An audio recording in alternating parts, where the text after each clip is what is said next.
Hey, what's up guys, it's a Tech Wally, and in this video I have my hands on with the Huawei Mate 7 and the G7 at IFA 2014. I have done a Huawei hands-on video already at IFA with the P7 Sapphire. I'll link that down below in the description, so definitely go check it out. It's amazing how resistant and sapphire display is. So starting with the Mate 7, the first thing you notice is that it is a massive 6-inch phone. When I say massive, I mean massive. You can see that in the footage. I'm struggling to hold it in one hand because I'm filming with the other. So it has a 6-inch screen, as already mentioned, with a resolution of 1080p. That's a pixel density of 368. Still not bad with Corning Gorilla Glass 3. It is 157mm long. To put that into perspective, the new iPhone 6 Plus is 158.1mm long, so that's quite long for a phone. And the new Note 4 is 153.5mm long. Another thing that you notice besides its size are the on-screen buttons. When I first looked at them, I was like, whoa, does this device run Android L already? Then I checked the settings and nope, it's just Android 4.4 KitKat with Huawei's operating system on top of it. It looks exactly the same like Android L. I like it. Specs wise, it has two quad-core processors, one clocked at 1.8 GHz and one at 1.3 GHz. The Mali T628 GPU. It has an absolutely massive 4100 mAh battery to run this huge device, and it definitely needs that. I have no idea about the battery life. However, a 13 megapixel camera, which is not bad, a 5 megapixel front-facing camera, which is definitely good, NFC, Bluetooth 4.0, LTE, all the basic stuff. One thing that you notice, besides its size and the capacitive buttons, is the fingerprint scanner on the back. I quite like it. It's perfectly where my finger rests, so I really like it. You just need to tap it. You don't need to swipe or anything, just tap it. So the build quality is very good. It has an aluminum build. I really like how it feels in my hand. On the bottom we have a micro USB input.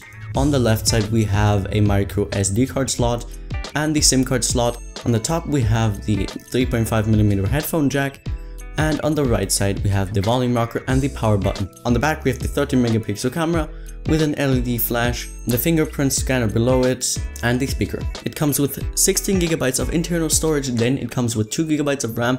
If you get the 32 GB storage variant, you get 3 GB of RAM, and it's expandable with a micro SD card. So to sum up, I'm a huge fan of this phone if it was smaller. The size is the only real downside for me. It's 6 inches and currently I have a 4.8 inch phone. Going up to a 6-inch screen is just too large. You might be a fan of it. If you are, definitely go check it out. It's an amazing phone.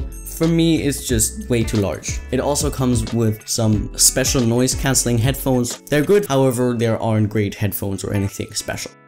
Now getting to the Huawei G7. What is special about this device is that it is a fairly good phone with a fairly low price. It has a 5.5 inch 720p display with 267 pixels per inch, which is fine. Specs wise, it has a Qualcomm Snapdragon 1.2 GHz quad-core processor, 2 GB of RAM, 16 GB of internal storage with a micro SD card slot which supports up to 32 GB, non-removable 3000 mAh battery, LTE, Bluetooth 4.0, and NFC. It also has a 13 megapixel rear facing camera and a 5 megapixel front facing camera, which is actually quite good. It runs Android 4.4 KitKat, however it also has the same style of on-screen buttons. The build quality is very good, comparable to the Mate 7s, and I quite like that. On the bottom we got the micro USB input. On the right side we basically get everything: the volume rocker, the power button, the SIM card slot, the micro SD card slot. On the left side we don't have anything, and on the top we have the 3.5mm headphone jack. On the back we have the camera, no fingerprint scanner sadly, but I didn't expect one, and the speaker. So overall I'm quite impressed with this phone.